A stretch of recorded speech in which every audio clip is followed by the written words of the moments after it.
Good evening and welcome to another edition of the Big High School Sports Show presented by K5 Construction on 98.9 WXCO, online at WXCO.FM, mobile devices and Alexa by searching WXCO and on the Civic Media app. An hour later tonight, because of special coverage of an event down in Madison on Civic Media, but glad you could be with us. I am Chad Holmes along with Jeff Gress, and Coach, we're getting closer and closer to the end of the year. Yeah. After tonight, we only have two more shows. It's tough time of year as you keep coming in. Your notes get shorter, less teams to be able to focus on just because of the way things are going down. And snow melts, which is snow melting is a good thing. But fortunately, I know you always have a big, thick list of topics to talk about, and we'll never get through those. I mean, we could have no games to talk about. I think we could get through a couple of hours just talking about what's on your list of topics to discuss. But not only talk about some games, talk about maybe something on his list. We got a couple of special guests tonight. Coming up at about 25 after the hour, we'll be joined by the head boys basketball coach of the Marshfield Tigers, Chris Fischer. And what a run they've had the last number of years, haven't they? Well, and I like hearing about small beginnings. I totally forgot, like at the tail end of my coaching time at Newman, he was on the bench coaching with Coach Schmidt over at Stratford, because he mentioned that and I'm like, that was him. I forgot about that. That's kind of cool where you start your roots and you build something in, and doing an outstanding job at Marshfield. And I'm guessing you'll discuss that. We could bring that up. But boy, they had a big win against Stevens Point. We'll discuss here in just a moment, and they're getting set for a sectional semifinals. They try to work their way to state. I remember the years where Marshfield would make it to state on the girls' side, but the boys now have an opportunity, and we'll talk about that with Coach Chris Fischer. Another team that is still playing is Wausau East, and we're going to have a student-athlete guest from the Wausau East Lumberjacks, as again, they earn a regional final, and they'll be playing New Richmond in a sectional semifinal coming up, and multi-sport athlete Charlie Cayley. And I'm looking forward to Charlie coming in because he's a big guy. Yeah, he's going to make us look we're going to be small. Well, I always look small, so it doesn't matter to me, but he's going to make us all a little bit less than we are. But we'll have Charlie Cayley coming up to start off hour number 2 as well. So plenty to talk about, and great guests coming up here on the Big High School Sports Show on 98.9 WXCO.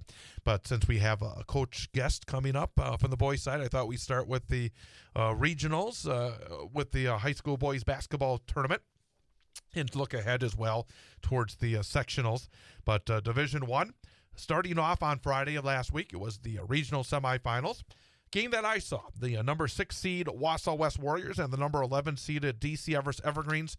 And we talked a lot about this matchup last week. DC Everest had won twice during the regular season. It was a short road trip. And even I thought the fact that Wausau West was playing hockey that afternoon could take away a little bit of the home court, because there'll be folks down in the Madison area that may or may not get back for that game on Friday night, like myself, having to hurry back to get to that game. But, boy, Wausau West played a good game. They came out and they shot the ball so well, 11 of 21 from three-point range, and beat the Evergreens by a score of 61-45. Griffin Lang had 17 points.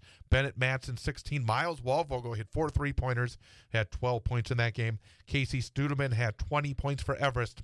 But 3-point field goals, Everest, usually so good at it, would think that would be an edge for the Evergreens in that game. As I said, 11 of 21 for West, 4 of 18 for DC Everest, and a really impressive performance by West. Well, and you got to tip your hats to him. Coach Drake for DC Everest was on the show the previous Wednesday talking about that game and the importance of it and what he expected to see out of West. And I'm not surprised that Everest didn't shoot that well. I mean, West, their defense it's stingy, it's aggressive. They're hanging on you. They're just always lingering, which is a sign of a good defense and a team that's defensive minded. And then for West, as I hear, you're doing the radio, you rushed on. You had no even pregame. You got to go. I hope people appreciate that. I was discombobulated when I went on the air, and then real fast off a little bit of a radio story. I get this text from a guy in Madison at our corporate headquarters, and there was an issue with Tom Weaver's broadcast, and I'm in the marathon game, and I'm trying to deal with that in the first break and trying to get my stuff together. And when the game started, I felt almost good because I could worry about that. But it was craziness. It was nuts. But you could tell your focus shifted to what was at hand with watching the game and calling the game. But the one thing when you got into the game was just the outside shots, the amount that they were hitting. So for West, what I'm saying is it's a really tough combination to defend because you know what you're going to get out of them defensively. And when that shot's falling, they put both sides of the ball together, and it just becomes tough. And it showed, Evers, unfortunately, a good team had a good run. I thought the second half of the year where they started to hit their stride and playing some good basketball and up their ante in the conference and slid up the rankings there within their conference rivalries. Just struggled that night to hit the ball well. It's still a good basketball team, still a lot of weapons, but obviously for West to get that big time double digit win was a big deal in their own home court. And also Friday night in that same bracket in Division I, Sectional 1, Stevens Point, number 7 seed. Not an easy first-round matchup against number 10 seeded Hudson, but the Panthers played exceptionally well, defeating Hudson 67-45. Jaden Awi had a big night, 22 points. Grant Chardonnay, 17 for Stevens Point. But that Awi, again, we'll talk about the game Saturday coming up, but he really, for coming in the middle of the year, he's really built nicely, hasn't he? I mean, he came in, became a factor, and then has become a bigger and bigger factor as the season went on. It's hard, I think, for teams to. Sometimes teams go. This is an obvious statement. Teams go one of two ways. You either gel and it's working, or you're not gelling, and then you're trying to solve the problems. And sometimes you play catch up that way, and you don't get caught up till your season's over, unfortunately. So I give the coaching staff, the players, credit for making that work because it's not always easy for players to always just be like, hey, we just want the scoreboard at the end because you've had roles. Now your roles shift when another guy comes in, especially a guy that can score some more points, play both ends of the floor. It's probably a big weapon in the middle. So somebody got, taking other people's playing time, and you have to have all the buy-in from everybody. And so that's a sign of a good basketball team too. And I thought, Awi came in and gave them a lift, propelled them to be a stronger team, and did when I didn't see games per se, but seeing the highlights, you could tell the athleticism on the floor that he had. When I saw him, he was a very impressive athlete, and he was a really good basketball player too. I mean, he had some good finishes in the game against West. And that's what I thought was always impressive about him, even at a younger age, was the footwork was there, the athleticism was there, and he was only going to get bigger, stronger, faster. So be interested to see if he goes forward, where he goes and what he does and what he can continue to do in his basketball career. So with that win, Stevens Point moved on to face the winner of the game between number 2 seeded Marshfield and number 15 Appleton East. And Marshfield took care of business in that one, 53-38. Landon Lee, 19 points. Chris Pohl, 18. Brooks Hinson, 10. Let's jump right into the Stevens Point Marshfield game because obviously that was expected, beating the number 15 seed. And I guess real quickly, the balance for Marshfield. Again, it seems like this year, and we'll talk about this with the coach coming up, different guys would step up and lead scoring. I mean, Landon Lee with 19 in that game, Pohl with 18. And you think of Brooks Hinson, the guy who's on the cover of the yearbook. You expect him to always be the star, but boy, he fits in nicely. He seems to know what they need any particular night as well. And I think that's the signs of a good point guard. And not to say that Lee's not the point guard sometimes too, because he brings it up plenty. Right. But the thing that always impresses me when I watch the game or even hear people talk about Marshfield Tigers as a basketball team is just the stymied backcourt that they have. Those guys they're poised, they pass, both of them can shoot, they know how to dish the ball, and I think that's a sign of a team when you have one of your best players who everybody looks to defend, looks to shut down. Not that Marshfield doesn't have a handful of good players or best players on a given night, and he can show up in so many roles. Am I going to be the guy that shuts down my guy tonight and I can just distribute the ball? Am I going to have to hit some outside shots for you?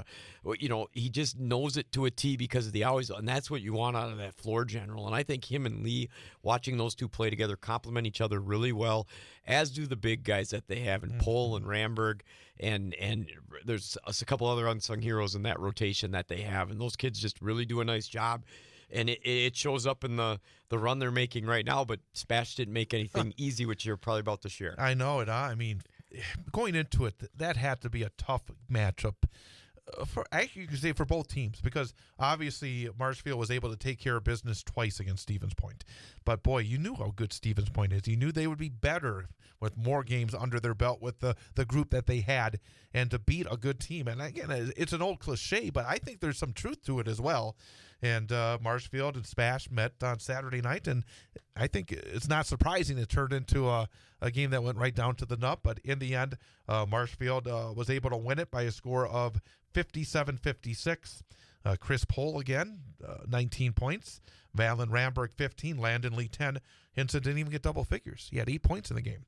For Stevens Point, Jaden Awi had 15. Sivan Dinga had 14.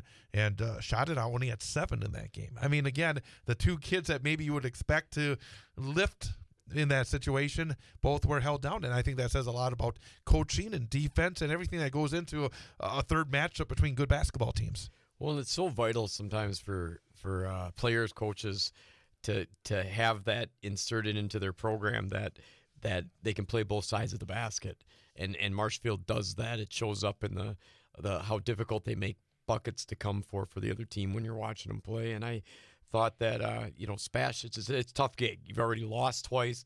You got to go back and take this game on their home floor. It's the regional final. You know this is a big game to get through. Comes down to the 1 point at the end, but for Marshfield, they pushed through. They finished that off. They got the job done, and that's why these games are fun to watch. That's why high school basketball, in my opinion, is a big deal. Is that you're just showcasing what you can do together with your buddies on the floor, and can you handle those pressure situations that matter most when people can tense up and throw the ball away or miss a shot. And for Marshfield to hold true on their home court was a big win for the regional final. So they move on to a sectional semifinal Thursday night, taking on third-seeded Eau Claire Memorial. And these teams met very late in the regular season, and it was a dominant performance by Marshfield. And again, sometimes you wonder, obviously Marshfield played very well that night, and Eau Claire Memorial likely did not play all that well. But what's your take in a game like that where one team had pretty much dominated the other in the regular season, late in the regular season? Well, it's interesting because sometimes you can use, if you're the coach that dominated, you're going to use that as some poster board material to talk about and say, look, this is what we did well on. You're also going to keep your team understanding that this is the playoffs. They're going to come to play. They're on their last lifeline just like we are if we don't win the game. So you're going to have your team poised with trying to take any of the stress and the burden of the anxiety of that game off and understand the importance of it. It's going to come down to who, always less turnovers, more free throws made is a big deal, as much as that you show up for that game and you finish it off. Because I think sometimes that sectional final one's a lot of fun because you've gotten to that point, you can breathe if you get through it, but that sectional semis is a tough one. You want to be playing on Saturday so bad when you're so close you can taste it. So you try to keep that pressure off your team. So I think for Marshfield is not a team that I've seen in games where they're becoming overconfident and not trying to take care of business. And for Eau Claire Memorial, I think it's going to be a proving ground. They've been playing really well as of late. They won their conference, I think, at 14-0. And have a good chunk of wins this year, so we'll see how that game goes. And it's going to be a battle. 80-54, though. 80-54, that matchup just about three and a half weeks ago. So it'll be interesting to see how it goes this time around. What's your take on it then, from that standpoint? Oh, I don't know. I mean, I just think that it's going to be a much closer game. I think that's very easy to say.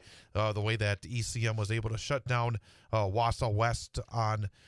Actually, I forgot to mention that game. We went right past it. The other semifinal, Eau Claire Memorial beat Wausau West 53-25. I mean, you talked about how well the Warriors shot on Friday. They couldn't throw it in the ocean on Saturday. 2 of 15 from three-point range, and no scores in double digits. So obviously Eau Claire Memorial can play a little defense, even though, again, we don't see Marshfield score 80 points that much. They put up 80 against ECM. Yeah. It shows in high school basketball, we've seen it before. I mean, whatever happens on one night does not necessarily mean it's going to happen the next time you face off. No, and so much of it comes down to that shooting percentage. You can, like you said, you can shoot. Guys can be taking open looks. The confidence flowing. The bucket's feeling good. They're focused on the rim and drilling the shots from different spots on the floor.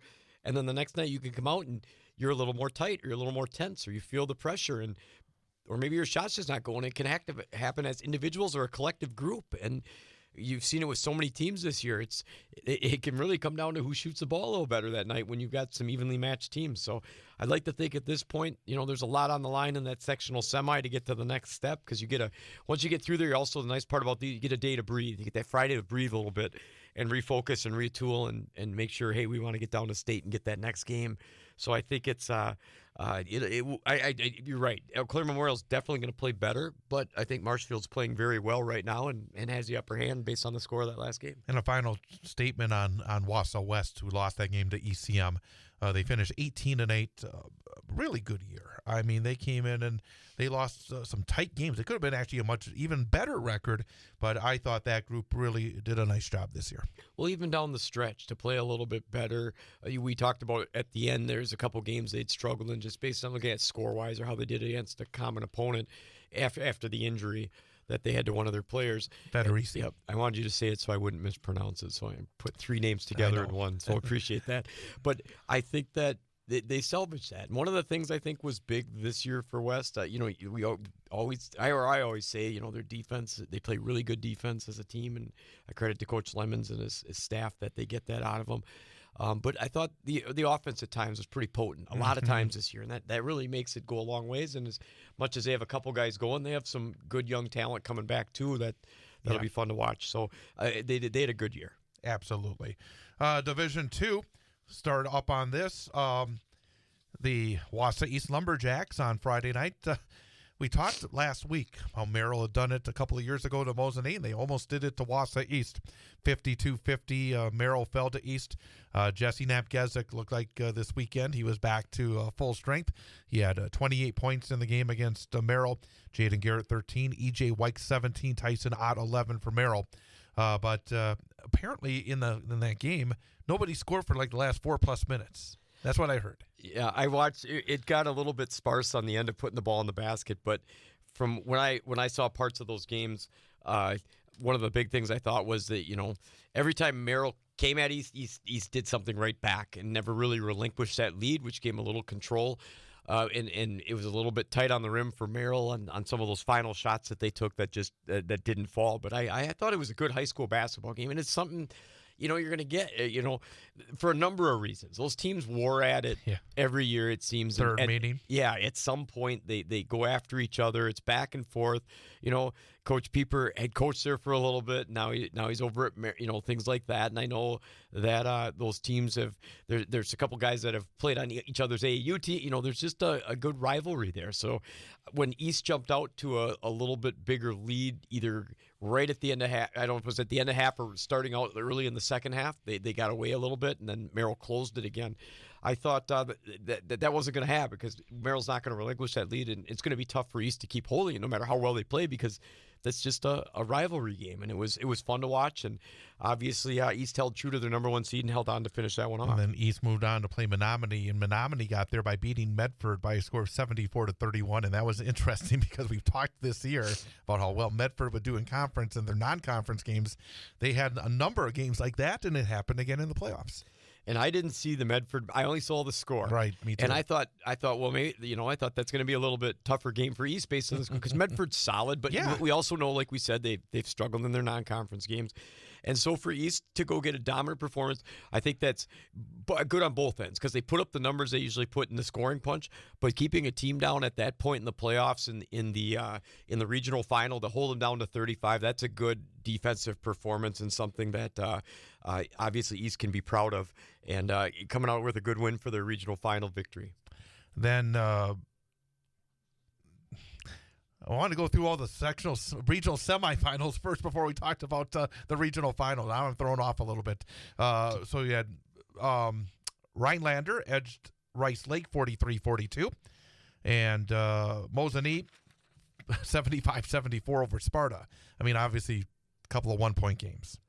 Yeah, and for Mosinee had the tough matchup it was in their gym obviously, but at the 4-5 they got that one out at 75-74, so a nice win because sometimes those 4-5 matchups can be a little bit challenging.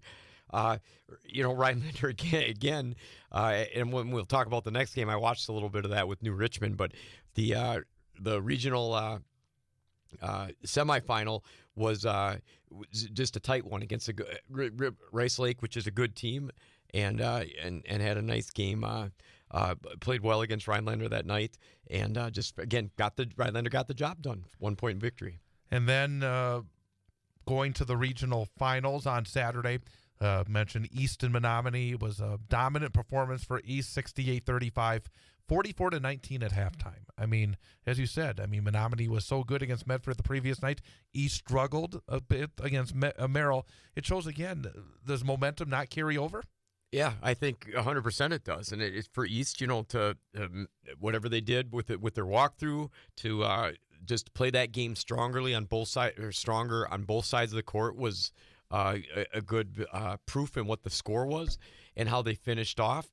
And I thought that was a convincing win for them in the regional final. Sometimes it's impressive when you can up the ante a little bit, and your team's tired from the night before, and especially in a game like that where it was close against Merrill, two opponents that know each other well, and it was a hard fought game. Sometimes you're dragging a little bit that next night, and you got to squeak that one out. And East obviously was very dominant in their performance, and it showed in what they were able to accomplish and get the well-deserved regional final win. And Mosinee was at the bottom of that bracket. Again, they were not in the same regional bracket with East and Rhinelander and Merrill and the rest. And after beating Sparta on Friday, Mosinee, number 4 seed, had to travel to number 1 seeded Onalaska. And Onalaska won it 80-67. Treve Stoffel had 20 points. Braden Reinke had 18 for Mosinee. Again, I just think, obviously the lines end somewhere. It's just the way it is. And I think, unfortunately for Mosinee, they were put in a little bit of a tougher bracket. And you have to play who you play, but I thought for Mosinee, they've been a little better off if they have been put with the other teams in the northern part of the bracket. Yeah, it's definitely going to that side of the state made it a little more challenging for them. Onalaska, the number 1 seed right away. Looks like it still was played competitive, but again, you never know. Well, you do and you don't as a coach, I think. You know what you want your team to show up and do, but when you get in these tight battles the night before on a regional semifinal game and you got to turn around and do it all over again, and you got to battle another team that either came off a great win or they're a higher seed or they're supposed to be a little better than you, those moments get challenging. And after 4-5, beating Sparta by 1, we don't know for sure, but could have taken a little bit out of them. And because you got to get you're ready to go right away because you're playing that number 1 seed in Onalaska and you're doing it on the road. So it's sometimes obviously a little different doing that too. So, Mosinee again did a great job in the GNC at 9-3, finished at 18-8 overall. These teams that are either getting 20 wins or pushing 20 wins, those are sometimes tough to come by now. These 20-win seasons, they're just getting harder and harder. I think as a lot of these teams are even the playing field against each other. So, good job, tough loss in the regional final though for them. And then there was a game last night. It was I'm not even sure why it was pushed. Well, so there was something because of the cancellation, somewhere in the cancellations of the games, Rhinelander would have had to play 3 times in a row. The way the games went down is what I thought I read in an article. So that would have, they got permission to move that game to Monday. Well, actually, I think it was New Richmond. Yeah, one of the teams would have had to play 3 nights in a row. They played Thursday, Friday, and then you're right. So, okay, close. So, but you're exactly right because I was wondering why. The game was played last night. New Richmond, number 6 seed, number 2 seeded Marshfield. New Richmond had got there by upsetting the number 3 seed River Falls on Friday night, 67-65. Had a chance to watch it last night. It was a back-and-forth game because early on, New Richmond took a 15-5 lead. Then Rhinelander came back and took the lead. They were up at halftime. And then all of a sudden, New Richmond again had a run. They took, I think, about a 9-point lead. Rhinelander came back, was tied at 55, and then scoring the final 7 points of the game was New Richmond, and they continue quite a run as a number 6 seed, winning 62-55. It was a game where I thought Rhinelander played pretty well most of the game. They were making shots when they were behind the first 2 times, but then at the end, in the final 2 minutes, where New Richmond pulled away, Rhinelander just couldn't make any shots. Yeah, and I thought when New Richmond always kept them at bay. I mean, Rhinelander threw a couple punches, got some drives to the basket, hit some of the outside shots. It was some quick takes, some strong finishes. And then at the end, unfortunately, when the game got tight again and tied, Rhinelander came up a little more empty on the offensive end. New Richmond got fouled a handful of times in there, went to the line because Rhinelander wanted that lead back and just couldn't pull it off. It'll be interesting to see, watching just New Richmond's personnel, to see how they're going to match up against East tomorrow night. They're a team, and I was listening to Coach Derek Lemons in his pregame interview on the radio last night, and he was talking about there's some similarities between East and New Richmond. They both like to go up and down the court a little bit, but that East has a little bit more size. So maybe that's something that Wausau East can take advantage of. As East will take on New Richmond at Eau Claire North on Thursday night, and on Alaska against West Salem in the bottom of the bracket.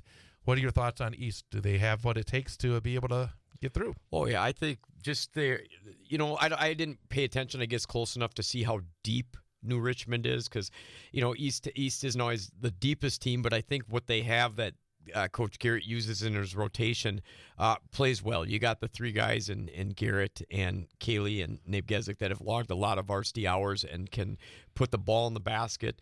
And I think, at that point, it's kind of, the players know what they got to do. It's who can put the ball in the basket a little better, who can get some of the key stops when they're needed in the game. And it becomes that game of runs. You can't get too far behind. And because how many times can you keep conjuring that energy up, especially as these teams start to get better and better. So I definitely think East has what it takes in watching New Richmond. But I don't think those guys are going to fall flat because they're running on a lot of adrenaline and the way they're playing and upsetting teams. They got to have a high amount of confidence in them too. And I like when teams play each other with the similar styles, and we'll see if East size can pull that out because I think they will have some problems with Kaylee in the middle and Negezik size at the guard spot are going to present some problems for New Richmond's defense. That's Division 1 and Division 2. We'll talk about 3, 4, and 5 a little bit later, but we're going to take a 1-minute timeout and then come back with our coach guest for this week, one of the teams that will be participating in a sectional semifinal on Thursday night, the Marshfield Tigers, Wisconsin Valley Conference champs.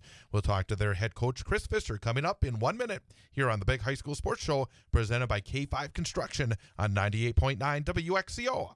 Hello there, this is James, Melissa, Chad, and Seth, inviting you to come work with us. Civic Media is looking for a full-time sales professional to work with existing and new broadcast and digital media clients. We're a fast-growing company that offers competitive wages, benefits, a relaxed working environment that focuses on quality of life and includes a team of support to reach our shared goals. Join us in continuing what we have done for 80 years. Be a part of the community, put into the community, celebrate community. Find out more by contacting Chuck Gennaro at 715-935-8030 or email chuck.gennaro@civicmedia.us. All inquiries are confidential. Civic Media Incorporated is an equal opportunity employer, and we look forward to you joining us. Hey Wisconsin, it's construction season, and the Wisconsin DOT wants to help you safely navigate work zones. Check 511wi.gov or download the app for road work or closures on your route. Know before you go with 511 Wisconsin, sponsored by the Wisconsin DOT.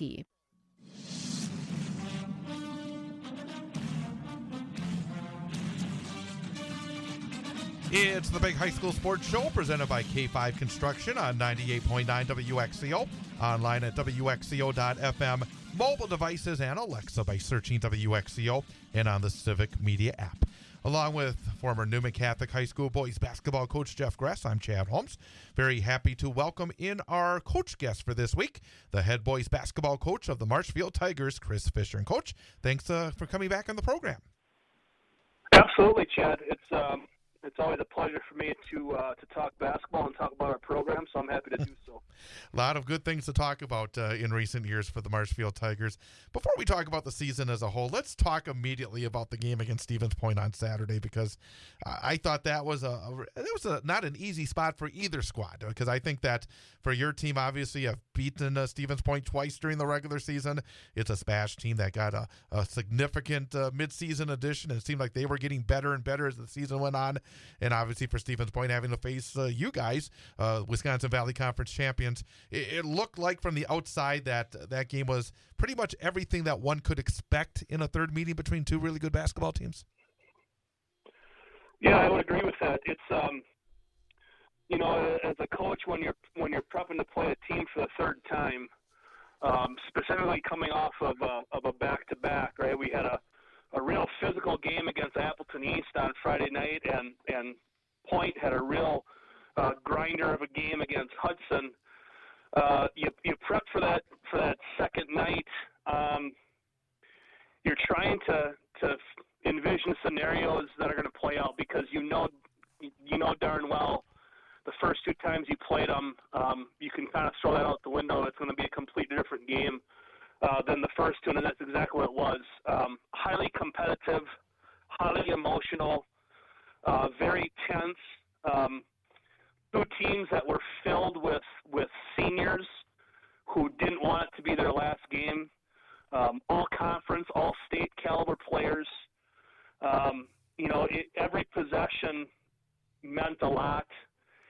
And we were fortunate enough to make just enough winning plays down the stretch to come out on the right side of that. And Coach, we'll just stay in the playoffs since we're talking about it right now. Is there, you guys have been there last year with a lot of the same guys. Is there a different feel or a different, the momentum's not the right word, but is there a different feel to this team this year just because they're a year older and maybe some unfinished business from last year after you got a taste for that? What's the vibe of your team rolling into the playoffs for this year versus last year? Well, it's definitely a different feeling. Last year we were fortunate enough to have the number 1 seed, so we were coming at it from a different seed, top of the bracket, bottom of the bracket. When you have a lot of guys returning off of a sectional final appearance, at the beginning of your season, you've got to be really careful to be process-oriented, because I think a lot of our guys at the beginning of the year wanted to skip a bunch of steps and immediately get into the playoffs and right back to the sectional final. And we kind of had to slow ourselves down a little bit because, we struggled early on to finish games because I think we were trying to jump all the way ahead to March. And now that we're here, we played 2 of the most physical games that I can remember against Appleton East and Point this last weekend. Fortunately for us, we had that physicality last year against Neenah in the sectional final, against Kimberly in the regional final. So that definitely benefited us this year. The feeling is different. There's a sense of urgency. There's a sense of excitement. And anytime you can play this deep into March, there's a lot of positive energy around our program right now. We're going to come back to the sectionals coming up in a little bit. Let's kind of take the big picture perspective on Marshfield boys basketball for this season. Coming into the campaign, from anybody around here that follows the Wisconsin Valley Conference, there was a sense that this was as deep a conference as it's been in a number of years. A lot of very competitive teams, a lot of teams that could beat another team almost any night of the week. And your team was able to go through that conference exceptionally well and win another conference championship. What was your take on the league this season? What was the challenge of being as successful as you were this season and what it means for this group of young men? I would agree with your statement on the depth of the Valley this year being very strong. If you look up and down the standings, Stevens Point being as good as they were with multiple college-level players, a team like DC Everest was still very, very strong, even with missing a 1,000-point scorer in Clone Preby for the majority of the season, got him back late. A team like Wausau West coming out with 18 wins. You see Wausau East still playing in their sectionals in Division II, them getting a 1 seed.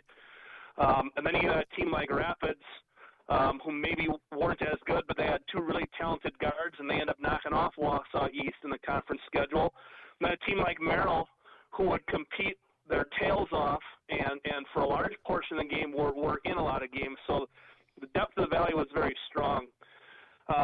From our perspective, when we first started as a staff 5 years ago, our goal was to just kind of win 1 conference championship. And now that we've kind of got on this run here, our goal is to win the next one. And the philosophy that we take, we know that there's a target on us, but we don't want people to be chasing us. We don't want that target to be on our back. We want to turn around and be the attackers, be the aggressors. The old philosophy that I got from Coach Len Luckey, the old football coach at Marshfield, was every conference game needs to be treated as a conference championship game. So our approach and our preparation, every time we're playing a conference champion or a conference opponent, we treat it as a conference championship game, and we're going to continue to do that. And that was my next question. I was going to ask you with that 12-0 mark, how hard the pressure or does that ever get to the players, ever get to the coaches? But you've answered your philosophy on that. So I'd like to look at the players a little bit. I've seen you guys play, a couple times when I've been able to watch the games and stream them or hear them on the radio. And I'm always impressed with the balance you have in the lineup, the execution that the kids do. The backcourt you have is just it's tough the way different guys can show up, and then you sprinkle all that in with, in my opinion, with Hinson, who can take whatever role he needs to take. And I think that's just awesome as a point guard, the different things you can get out of him. How about, I don't know, some things about the individual guys that make this team so strong and solid, and obviously shows that you're still playing now and what you're accomplishing, as well as how you ran the gamut in the Valley Conference this year? Well, it starts with our two captains, Brooks Hinson and Landon Lee, the two guards that you talk about. Quite frankly, Brooks Hinson he's the best player in the history of our program. He's for sure the most accomplished player in the history of our program. You mentioned how he has a knack of knowing what is needed on a nightly basis for us to be successful. I can't point to a better example than the regional final on Saturday night when he held Grant Shannon out of 5 points. In turn, Grant held Brooks to 8. It was the one-on-one matchup where neither one of them gave an inch. But Brooks turned into a facilitator. He turned into a screener. He turned into a rebounder. He's the best. In my mind, he's a Division I player. But he's gonna be a real nice player at the next level. And then with Landon Lee, the passion and the competitive spirit he plays with, he plays so hard. He tremendous ball handler, really, really good at creating his own shot. Very difficult for any team to try to pressure us in the full court or run and jump us or trap us with those two guys and their ability to handle the ball. And then, we've got Joey Ketter as a shooter. We've got Chris Pohl at 6'7", 6'8", that can stretch the floor. Ethan Connect that knows his spot as a post. Valen Ramberg. Cam Kolstad's getting some strong minutes with us as a sophomore. And then you sprinkle that in with 6 to 7 guys off your bench who compete their tails off at practice and get these guys better, get their teammates better every day. It's a real treat to coach the team that we got right now. And again, we're talking to Chris Fischer, the head boys basketball coach at Marshfield, here on the Big High School Sports Show on 98.9 WXCO. I got to talk to you about the defense, because the two games that I broadcast that I saw your team against Wausau West, you gave up 29 points and 39 points. And that was not an accident based on what you've been able to accomplish this season, to have those kind of kids that can put the ball in the basket so well. Sometimes, it seems you put the ball in the basket, then you can have a harder time stopping the other team from putting it in the basket. But the defense seems to be such a big factor for your group as well. Can you talk a little bit about the philosophy on that side of the end, on that side of the court, and also how those kids implement it and take it as seriously as the offensive end? Yeah, the defensive philosophy, I guess, I don't think it's any different than most high school coaches in our state. Making shots can be really difficult at times. So when that can come and go, you really have to pride yourself on defense. And our philosophy and our talk all the time is defense really, it doesn't take a whole lot of skill. It's a lot about understanding who you're guarding individually, understanding what your opponent does best and trying to take that away from them, and then get yourself in the right position and have tremendous effort. So, a lot of those things, none of that really takes any talent or any skill. So when we can pride ourselves defensively and not allow them to score, it can kind of relax you a little bit offensively. And we always say, if you're going to take a rest on the court, you take your rest on offense, because defense, we need you all out. So we work and try to work our offensive skill to try to improve our ability to make shots, because quite frankly, we've had some clunkers offensively this year, and the only way we we could win those games was to make sure we defended and rebounded. So we pride ourselves in being really good defensively. And, Coach, I got to ask, because I kind of forgot about this, and I can't remember if this was at the tail end when I was at Newman. We had Coach Schmidt on earlier in the year, and we were asking him about all the assistant coaches that he's been blessed with, and he must have liked you because he name dropped you, but I forgot totally that you had been part of that staff, and now you've taken over the Marshfield. So I don't know a little bit about your coaching journey, how all that's meant, because obviously small school or a smaller school in Stratford, and then the bigger school in Marshfield, and having success at different levels and working your way into it, I think is a great journey, and reaping the benefits with being in a really good place at Marshfield right now. You want to share a little bit about your journey from one place to the other?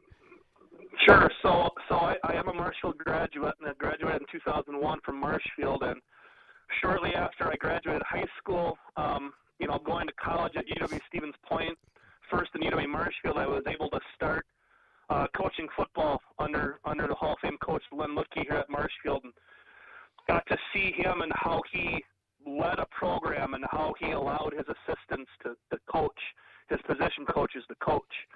And once I graduated from college, my first job was at Thorpe, where I did some coaching in the middle school and high school levels, both football, basketball, and baseball. Shortly thereafter, I got a teaching job at Stratford, and I was a teacher there for 7 years at the high school. And I coached with Coach Schmidt on his staff. Got to coach with him, Corey Heckel, who was Everest coach for a long time, then became the Stratford assistant. And then I got to closely work with Bill Knetter, the Hall of Fame coach, who's Stratford's JV boys coach. So Coach Knetter was the JV coach, and I was the freshman coach at Stratford, and we always had joint practices together. And watching Coach Knetter and his relationship with kids and how simple he kept his practice plans, I owe a lot to Coach Knetter in that regard, and to Coach Schmidt for having me on his staff. And then shortly thereafter, I was hired at Marshfield and was an assistant for Coach Scott Scheuer for 3 years until becoming the head coach right in the middle of COVID, 5 years. So I owe a lot to a lot of different people, and very fortunate and thankful to all those that helped me along the way. There's so much more that's involved in having a successful program than just what you see maybe on a Tuesday or Friday night between the lines. What is it maybe that people don't see part of the Marshfield program generally that may be surprising, or maybe just something they wouldn't know that helps in terms of the success beyond having really talented players that work hard?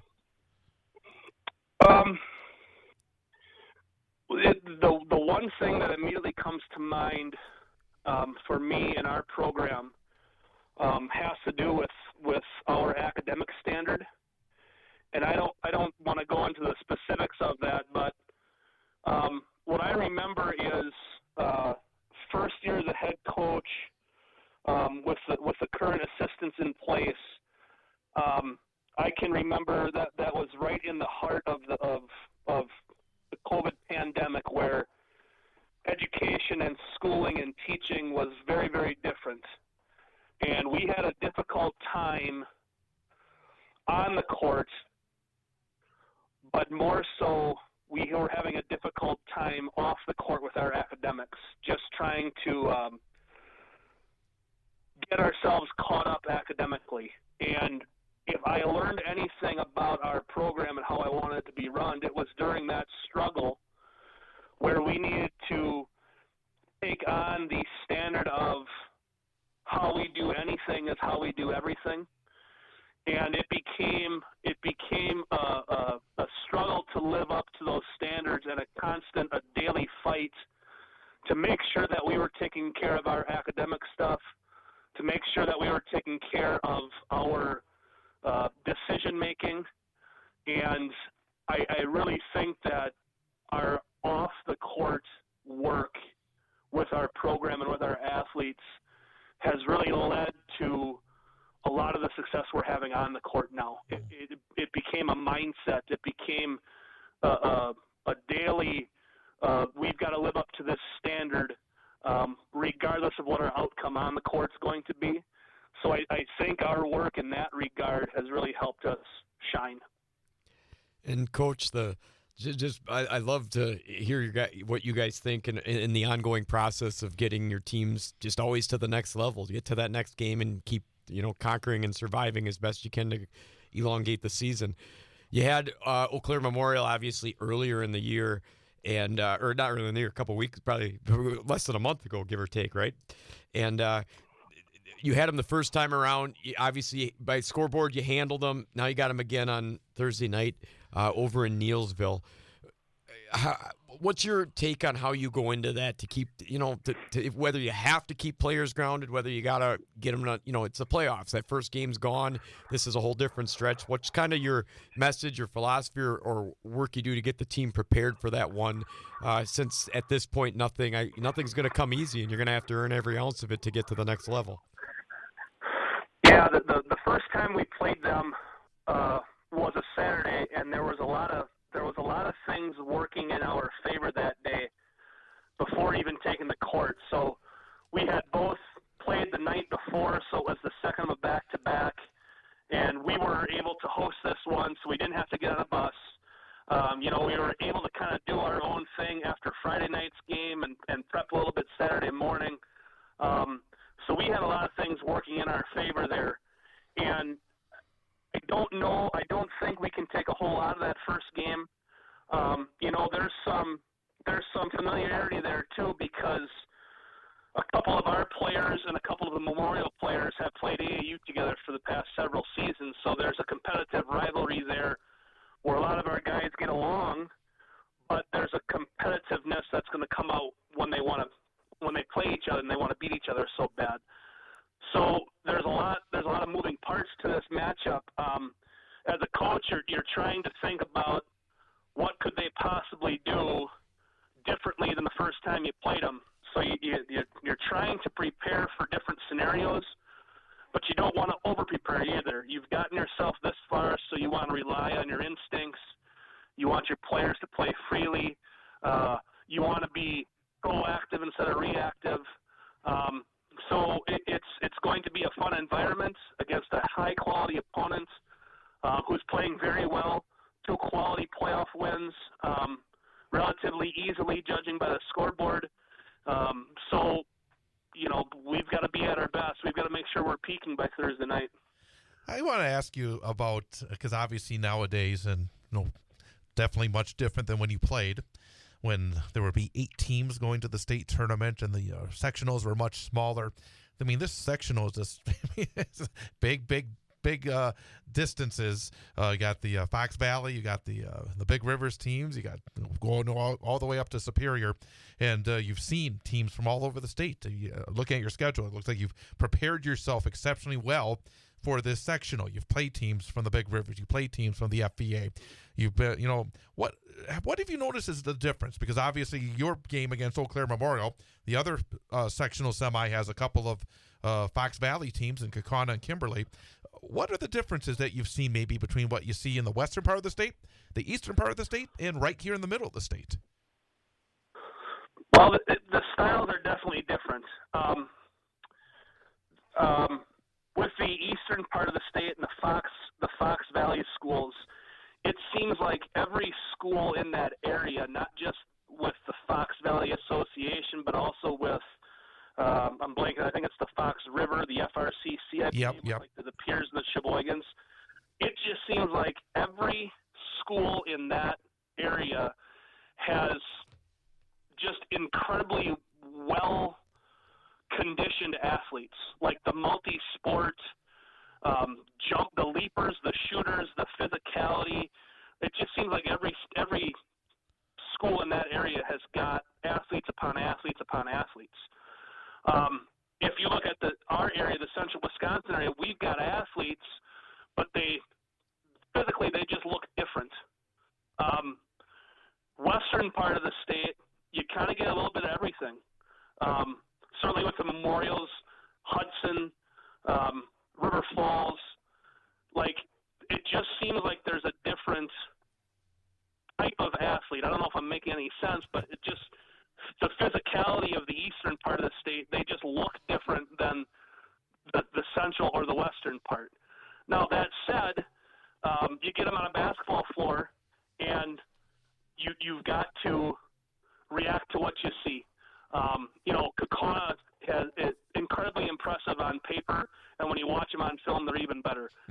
Really, it looks like it looks like a state championship football team. I mean, these guys are just strong, solid, well-built kids, and you get 2 or 3 of them that can shoot the lights out, and now you've got yourself a team. Team like Eau Claire Memorial, fast, quick, athletic, well-built post players.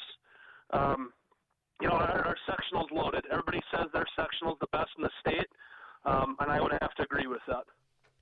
And Coach, again, looking at your team, just for you guys to continue this season to keep making runs, everybody, you're talking about what these other teams have. What do you really like about your team right now? What are other teams like? Hey, you gotta watch out for this with us because this is what makes us a danger. Or what you really like in terms of we're doing an exceptional job on this, and this is going to keep propelling our season game after game.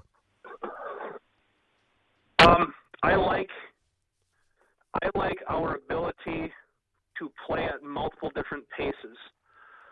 We're okay playing the game at any tempo.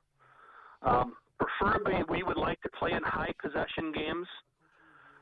We know that's not always the case. We're well aware that it's easier to slow a game down than it is to speed it up. We are aware that when it comes sectional time, every possession means a little bit more. Whereas we would like to play up tempo, we're comfortable playing the half-court game. We're comfortable playing in the 40s and the 50s and the 60s or in the 80s and 90s. I like our balance. I think the one thing that we've done very well in the last 2 and a half months is I think we've rebounded well. Very few games where we've been out-rebounded. Stevens Point got us in the paint a little bit, but prior to that, I thought we were dominating or at least competing very, very well with points in the paint and competing with teams there. I've made this statement a couple times before. I'll take our guys against anybody. They're not afraid to put it all on the line. They compete so hard. They play so hard. And when you do that, you're not afraid of the outcome. You can live with the results. So it's going to be fun the next couple days of preparation, and I hope we're at our best on Thursday. And I like that answer, Coach. I like that answer because that's often what I hear is that you're versatile, yet it also frustrates everybody because you can play at all their styles. So good answer there. Coach Chris Fischer, we're coming up against the clock here at the top of the hour, but really, really great to hear from you. Hopefully we can get Wisconsin Valley Conference team to the state tournament. I think everybody would love to be able to see that coming up in the next week or so. But best of luck in the sectional semis and hopefully the sectional finals. And again, really appreciate your time. I appreciate that, guys. Thank you very much. Roll Tigers. Chris Fischer, head boys basketball coach of the Marshfield Tigers. We're going to take a timeout, information update, news, weather, and sports, and then coming up after that, another hour to go. And we'll start things off with our student-athlete guest, Charlie Cayley from the Wausau East Lumberjacks. That's straight ahead. Big High School Sports Show presented by K5 Construction on 98.9 WXCO.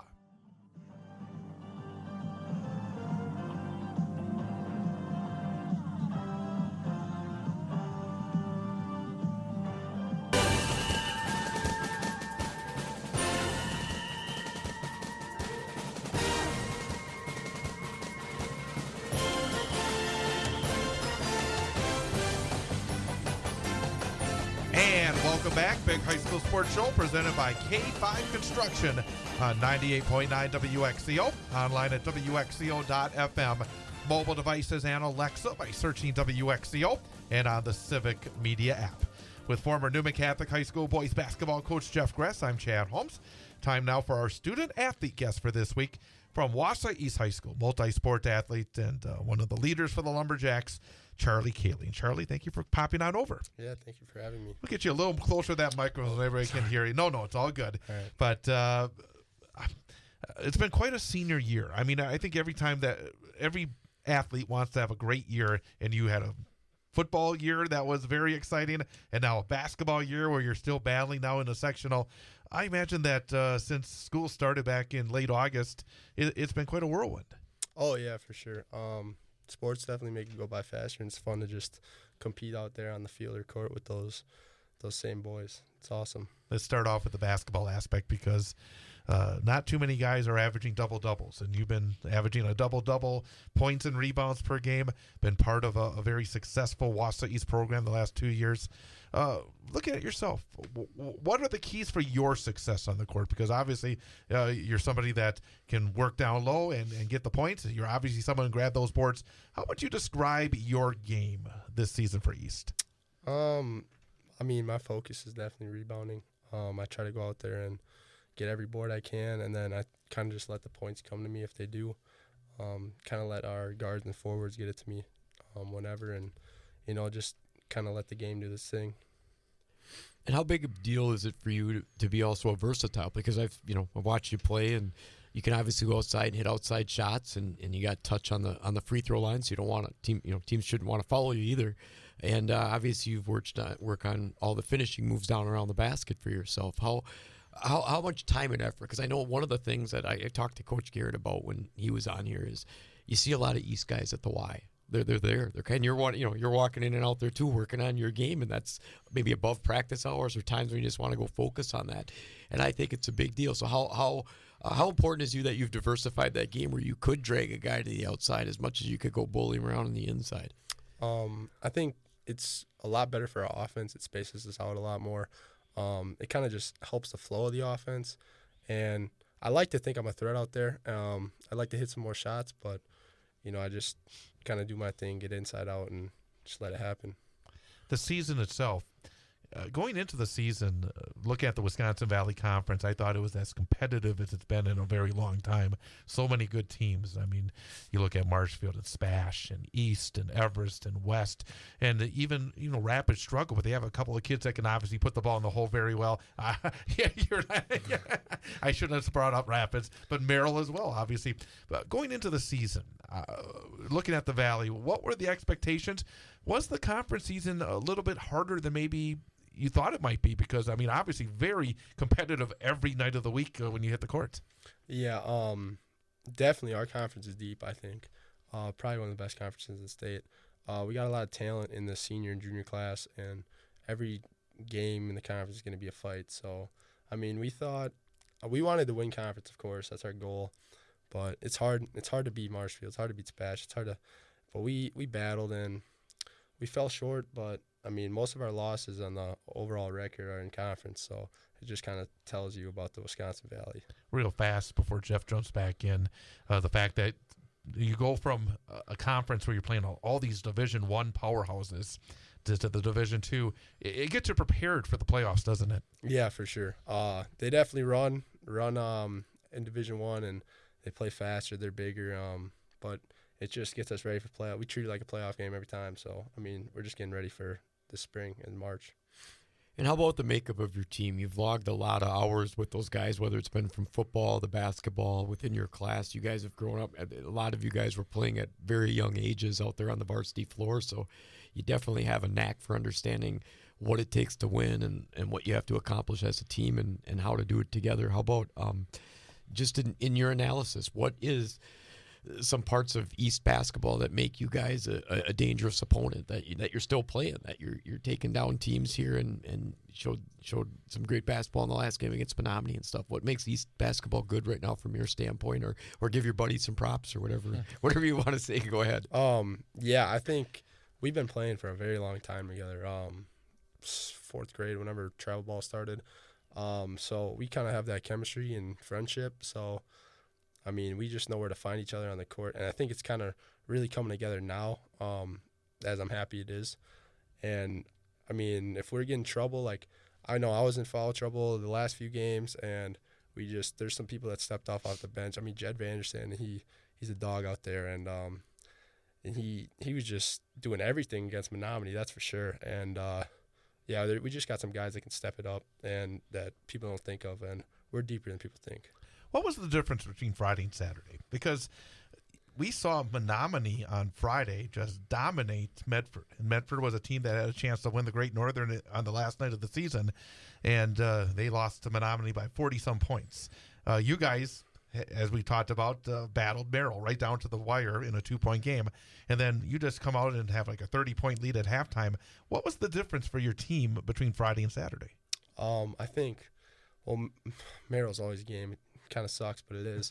But we were just hungry on Saturday for sure. I think we could have played a lot better on Friday, and we were just like gritting our teeth going into Saturday. So we came out with more energy and just jumped on them right away and kind of ran away with it.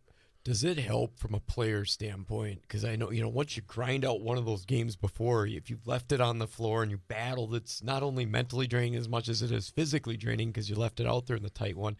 And then I thought it was impressive that you guys turn around and just go after a team that was probably riding a high, beating Medford solid over at their place. Is it ever hard to play those back-to-backs? And it's obviously got to be nice to be at home because you can get back in, you get back in your own bed that night. You can maybe rest up a little bit more, depending on whatever time your coach has their get-together or shoot-around. But I got to imagine those back-to-backs are tough. And so you guys must be really happy with how you played against Menominee to bounce back and or not bounce back, but just continue to play well and up the ante a little bit when it should be a tougher game the next night. Mm-hmm. Yeah, it's definitely nice to play at home, knowing we can get there later, sleep in. But we still have our shoot-arounds, got to get up. But we just celebrated that Merrill win that Friday night and then left it in the past Saturday and went after our new opponent on Saturday night. Again, we're talking to Charlie Cayley from Wausau East, senior for the Lumberjack boys basketball team that are getting set for Thursday night's sectional semifinal against New Richmond at Eau Claire North. I got to ask you a little bit about the football aspect because obviously you're somebody that was a major force for the Lumberjacks on the gridiron. Can you compare football and basketball in terms of what you get out of the game? Is there one that you enjoy more than the other?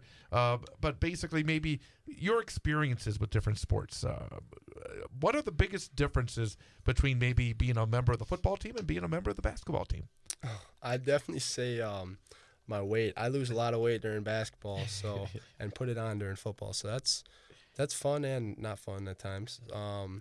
But I'd say just try to use my bigger body against littler people, you could say. Just kind of dominate them down low or on the line. It's kind of a grit your teeth sort of position in basketball and football. So let me ask one more football question here. What did it mean for that program when it had so many difficulties to be able to accomplish what it did this past fall? It was awesome. I mean, we had a great crowd, and we had that home playoff game. There was nothing else like it. And Tom Field, you can't beat Tom Field. It's just really uplifting for the program too, and I think it's going to evolve a lot more kids, and they'll want to be better at football and take it more seriously. And I think it's really a stepping stone to where the program will be. Is that something big you're going to take? Because with my nephew Isaac and stuff, I watched a lot of just how the program evolved. Sort of, it was all over the place. Sometimes you were fighting to have just a JV squad. Sometimes you, for a little bit while they were an 8-man and 11, it was just choppy for anybody participating, even though people were trying to do what was best for players as the best they could. I got to imagine it was just, like you said, an awesome culmination of kind of battling through that. But I'm assuming you're going to take that challenge with you and that battle, through life, and it's going to mean something and something that you guys have established. So how big a deal was it for you to go through that journey, or what was it like to go through that journey where, this year you finally had the playoff game and the standing in a conference, being in a home somewhere versus it kind of floating around being like you don't necessarily always know what the next moment might be. Mm-hmm. Yeah, definitely. I think, I was a sophomore playing on that JV varsity reserve, whatever we were playing. So we had a lot of doubters that we'd play. But going to varsity my junior year, we had higher expectations than what we finished. But, I mean, we were kind of fitting that varsity role again. I think we were a team like that could actually do something against all those other Valley teams. But going into the Great Northern senior year, I think was the right fit for us. And I think we should stay there for a little while. And it's just nice to be in a conference where we can compete and stay at the top. Did that dogfight help you into your other sports? I mean, because you did it with some of the same guys that are on your basketball team, as well as it's like you're always trying to earn something, always trying to prove something. I imagine that carried into the other sports that you do too. Yeah, for sure. Yeah, I play with, I mean, I can list them all. Jaden Davis, Jesse. I mean, we're just transitioning from football into basketball with that chip on our shoulder still, and just like showing we always have something to prove. Are you involved in spring sports? I am. I'm going to be in track and field, and then I'm going to play golf too. What events are you involved in track and field? I'm a thrower. Yeah, I throw shot put and discus, and then I'll do some running here and there just to get a little faster. And I got to ask you about the golf, because obviously a 6'6" young man, the equipment, you must have some pretty long shafts on those golf clubs. How are you a power hitter? Are you a guy who can put it out there a long way? No, surprisingly, no. I cannot hit the ball very far or very straight. But I mean, I'm just kind of doing it for fun this spring with some of the boys that are going out. But I like to golf in my free time. I worked up there last summer at the Trap River, so I got a lot of free golf. And I mean, I can hit a chip shot though. I'll give myself That's how you score. Yeah, You know, exactly. drive for a show and putt in the short game for dough. Mm-hmm. We always like to ask the players too a little bit, like, you get so busy, on top of your academics and on top of the sports time and whatever else you might have, whether there's family stuff, extracurriculars, a job, whatever it is. What do you like to do to kind of just kick back, and if you get away from it, what's your fun times where you can just defuse and gather your thoughts? Well, I like to work out a lot. I'll probably head to the Y after this, honestly. But yeah, I like to work out, kind of take my mind off things. I work on my sports. I mean, doing individual stuff always helps me, calms me down. But at night, I'll just go. I make a lot of food. I like making a lot of protein foods, and sit back and relax, watch some NBA or college basketball. Are you hoping to continue to be involved in some sport at the next level? Yes, I'll be playing football at St. Thomas next year. And what do you think jumping from the high school level to college, other than just, bypass the strength aspect of it, because they always want you as strong as you guys can be.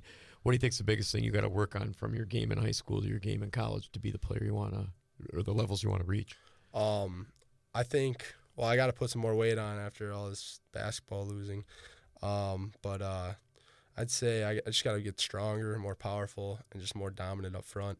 I think that's what St. Thomas is kind of known for, so I'm really going to work on that this summer and spring. Do they have you? Are you staying at the same? Because I know sometimes the coaches will decide that you're going to go some. Do you get to stay at the same position, or are they going to move you to something else, or they have talked about, or does that not come up yet?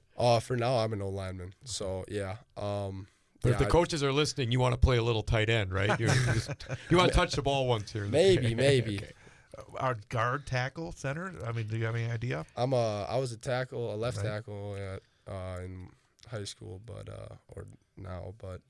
I'm sure I'll stay at the tackle end. Do you have any idea on study? What class of study that you may be getting involved in? I'm looking to do like an exercise science route or physical therapy type of field. So I haven't really decided, but somewhere in that training realm. Does that lead you to a favorite class you have right now, or a favorite teacher that you want to get some props or possibly raise a grade if you have? Sometimes they're listening. I'm in young adult medicine, so we kind of learn about like body and body functions, and we have speakers come in, and my teacher, Miss Truax, shout out, she lets us do puzzles the whole time. So that's awesome. Do you have a favorite rival? Let's see.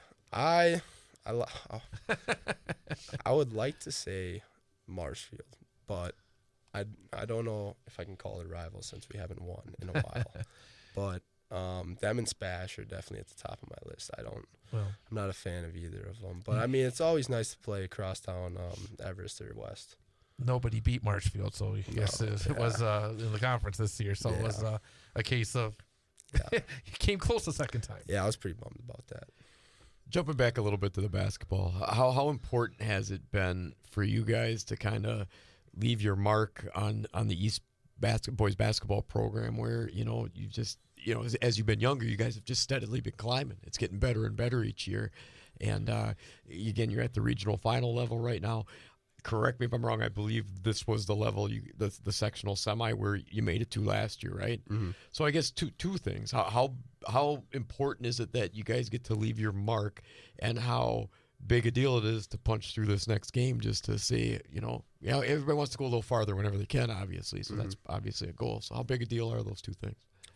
I'd say like leaving the mark. I think we influence a lot of young kids. We go, we run the junior jacks camps, the youth camps, and try to like connect with them. And I think we're all nice kids, so we like to connect with those young kids, and they look up to us, I think. And I just hope we can. I mean, we have a good freshman, sophomore class coming up, so I think it's going to be bright coming up. And then what was the other question? How getting through this next game, because you you're at the same level you were at, and I think all teams talk, even when we talk to coaches and players, it's what you learn from one year to the next of what you have to do. But maybe what you guys think is going to be important in that game against New Richmond to get to that sectional final, to get one more step further than last year. Yeah, I think we're definitely more comfortable in the position we are now. Since last year, we're going back to the same place, Eau Claire North, right where it happened. So we're just there to finish business this Thursday and go to the sectional final. I know I'm fired up. The boys are fired up. We're having a good week of practice. So, I mean, yeah, we're ready to go. Do you dare, when you put your head on the pillow at night, to think about maybe getting to the Kohl Center? Oh, of course. That's like an every night thing. That's definitely been our final goal all year, and I think this is the year for us. This is when we can do it. And so with that being said, what's something that you think your team needs to just be consistent on that will get you to that stage that you like about what you guys are doing, that if we keep doing this, we're going to be in a good place? I think the energy piece. I mean, if we have energy, I don't think we can be beat. Defense, offense, anything.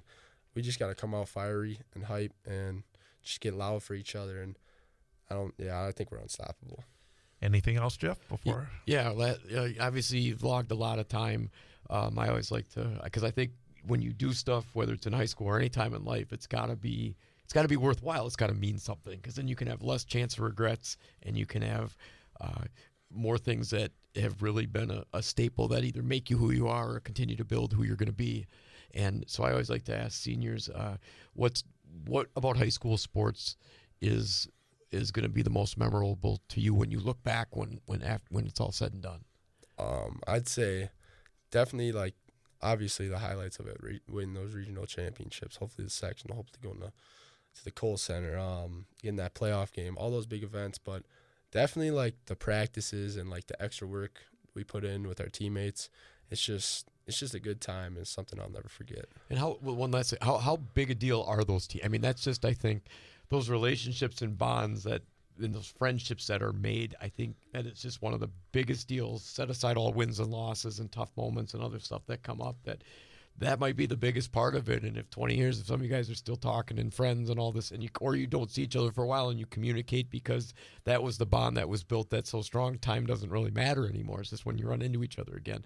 How big a deal are those friendships that are created throughout your high school career? Oh, they're definitely huge. I think it definitely helps the team a lot more with players that are closer together. And, I mean, we like to do stuff outside of sports together, like hang out, go golfing. We'll go to Crumble Cookie after football practice, go get some cookies. Yeah, we like to go out to eat and just, like, having fun with each other because we really enjoy spending it with each other.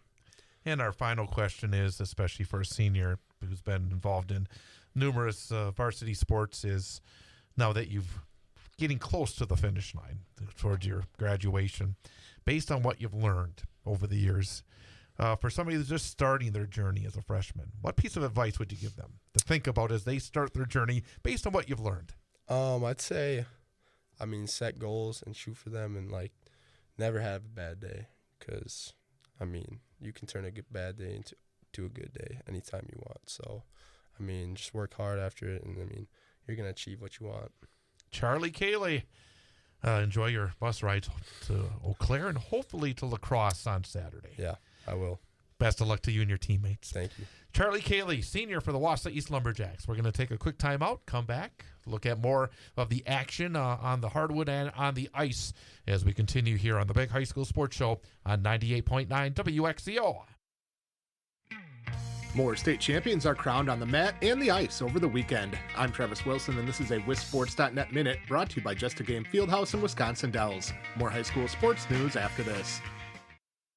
You may have heard of Just a Game Fieldhouse in Wisconsin Dells, one of the country's premier destinations for youth sports and events, but did you know that Just a Game does so much more? Just a Game also delivers end-to-end apparel, equipment, and event solutions. With their state-of-the-art screen printing and embroidery facility, they can help with branding for your team and business items, including uniforms, apparel, and more. Just a Game also offers digital services that include a cashless digital platform and event live streaming. Just a Game has also added a second brand new facility in Reedsburg. Find more information at justagame.com.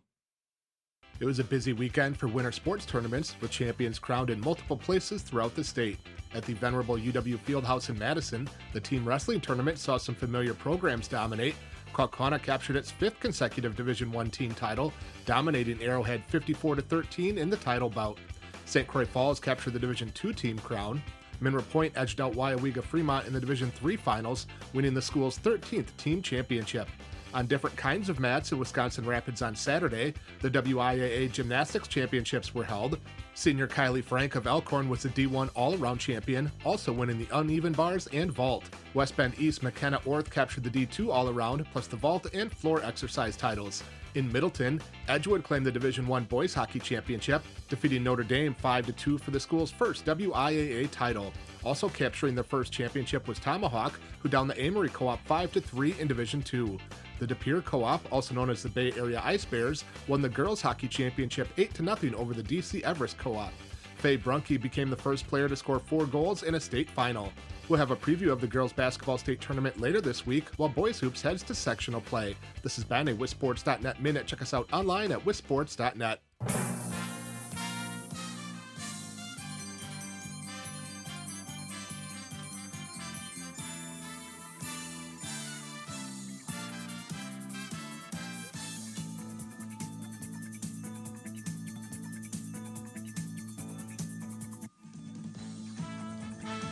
And welcome back. Big High School Sports Show presented by K5 Construction on 98.9 WXCO with Jeff Gress. I'm Chad Holmes.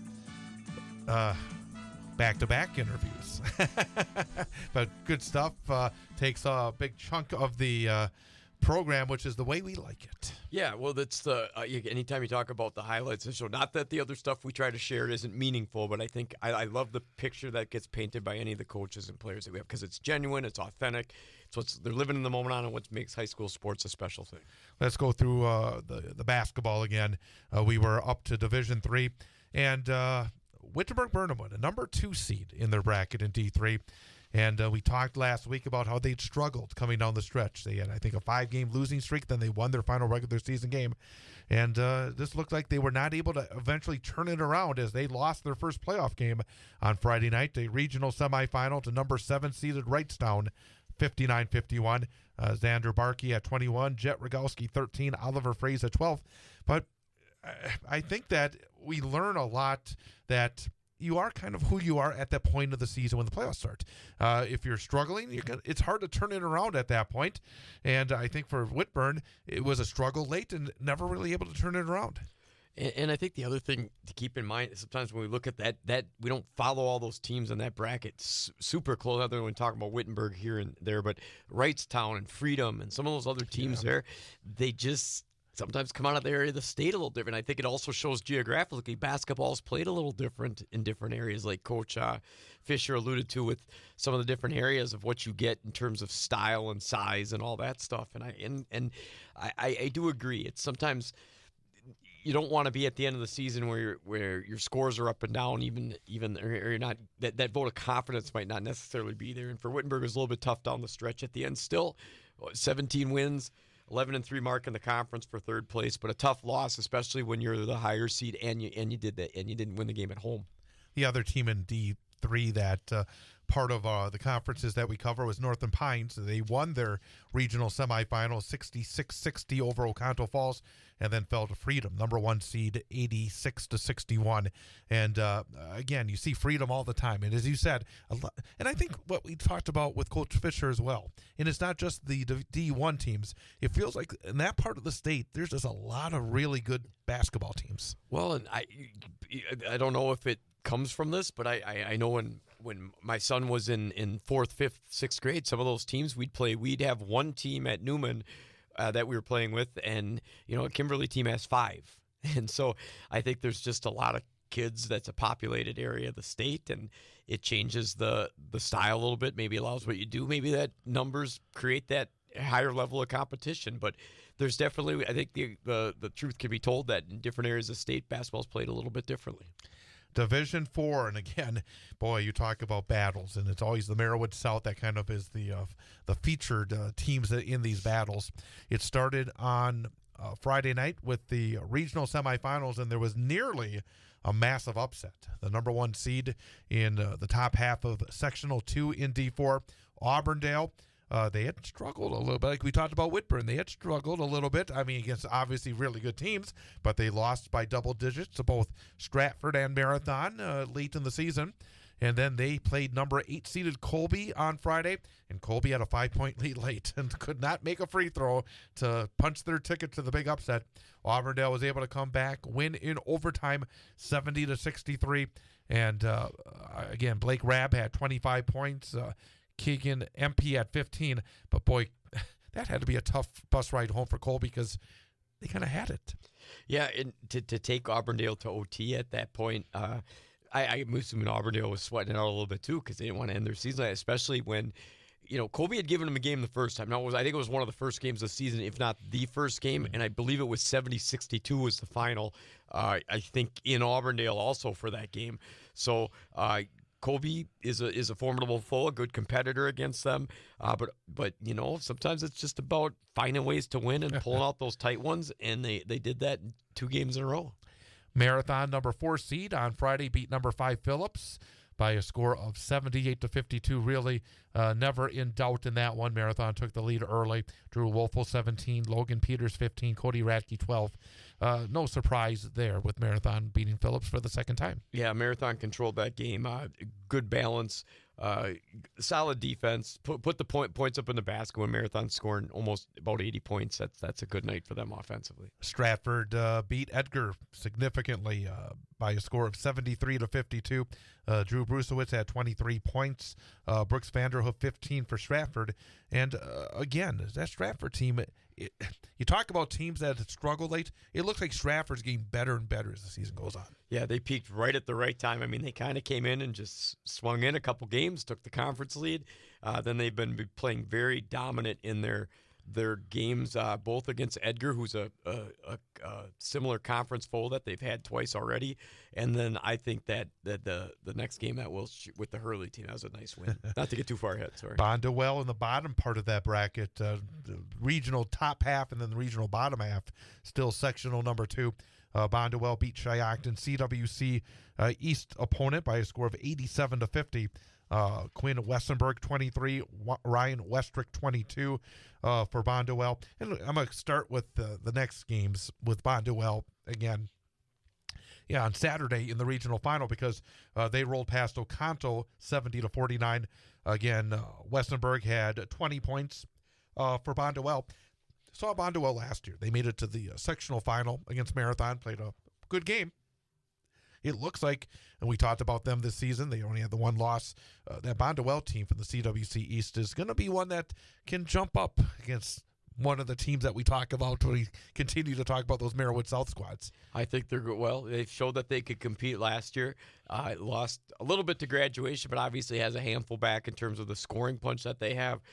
Just a good record out of that class, the senior class for them, and doing a good job. I think they're going to be a tough opponent for whichever Merriwood South team comes out of that part of the bracket. And then the top half again, Saturday in the regional finals, a game that Tom Weaver had right here on 98.9 WXCO, Auburndale Marathon. And again, if you take what I was saying before about, when you come in playing well or not playing well, Marathon had beat Auburndale in the final regular season game in Auburndale. Auburndale had struggled, barely able to survive the night before. It feels like Marathon's in a good spot. Nip and tuck game, and in the end, a tip in by Thomas Aui at the buzzer, lifting Auburndale past Marathon 51-49. Josh Lundgren 20, Blake Rabb 16, Ian Schuda 19 for Marathon. And I'm going to give you a stat here because Tom told me the stat when he was getting ready for the game. Tom, who did the broadcast for us on Saturday. And previous to this game, he says, Auburndale in the regionals against Marathon, not the sectionals, but in the regionals against Marathon, 3-0, now 4-0. So Auburndale has done the job at this level against Marathon, but obviously for Marathon, always the high expectations. They were the sectional champion a year ago, but again, it was a really great basketball game. Went right down to the wire, and in these kind of games, it's what you would expect. Right, and it's what it should be. Those and for Marathon, a tough one, tie ball game gets tipped in, but for Auburndale, just finding ways to get it done. Back to back. They had a tough one with the OT Kobe game, and then they turn around and get a tight one there. And now they, it's about somewhat to a degree of these redemption shots. Now they're going to get Stratford in the sectional semi, and they didn't play well the last time against Stratford. So again, is Auburndale, one of these teams that's starting to get going too, as much as Stratford? I think that's going to be a war at West on Thursday night. You're right. And Stratford, again, we talked about it, playing great basketball. Again, they faced number 3 seeded Hurley, but they made it look like Hurley was a number 13 seed, not a number 3 seed, because Stratford rolled 64-32. Caleb Wrench, 21. Riley Spindler, 12. You have to be really impressed with what Coach Schmidt and that team has done recently. I mean, they're not just winning. They're winning dominantly, and included in that game was against Auburndale the last time around, not too long ago. Right. And as you look at it, let's look at that game, Auburndale and Stratford. Again, neutral site now in the sectionals at Wausau West. It's going to be a massive crowd, obviously. But, based on the way the teams have played recently, you got to feel like Stratford comes in with at least maybe a half a step lead. Yeah, well, and if you look at the marks of what the games were in the season, it was back on January 17th, Auburndale won by 4, and then on the 24th, the most recent meeting was when Stratford won by about 26. So those are things in the back of the mind where they split evenly, both teams looking to get that final mark on each other because you go to the next game. But Stratford I don't think Auburndale's counted out on anything. They're playing these tight ones and pulling them out, so that would worry me a little bit as a coach, that they're always going to be lingering. But, for Auburndale, Stratford's been in control. I mean, when you go to that regional final and you're winning by, 32 points, that's a big W there. So that's D4. And by the way, I guess looking ahead, I got to say that Saturday, whoever it is, Auburndale, or I think it's going to be Stratford. I'm going to put myself out there a little bit. I think a Stratford-Bonduelle game would be a great game. Yeah, I think I'm going to play because I know both coaches, so I'm just going to draw it right down like whatever Merrillwood team comes out of there, because these are wars, and sometimes you even, like you said, Auburndale's 4-0 against Marathon in their last couple meetings in the playoffs, and you just never know that conference time, and these teams know each other so well, and they're going to rely on what they have done well so far, and maybe a little wrinkle, maybe not, because I think they can outplay the other team. I think that's going to be a great sectional final game, no matter who it is, and hopefully it's Bonduelle too, because we want to see that matchup. Yeah, I'm looking forward to watching that Stratford Auburndale game Thursday night. I mean, that'll be a fun one.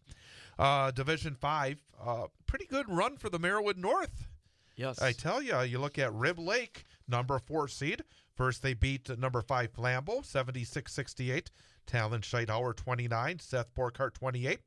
And bottom of the bracket for Prentice, defeated Owen Withy. Number 6 Prentice over number 3 Owen Withy, 68-59. Evan Lord, 29 for Prentice. And then on Saturday, Rib Lake, the number 4 seed, defeated number 1 seed Mellon easily. 71-50 was 32-30 Mellon at halftime.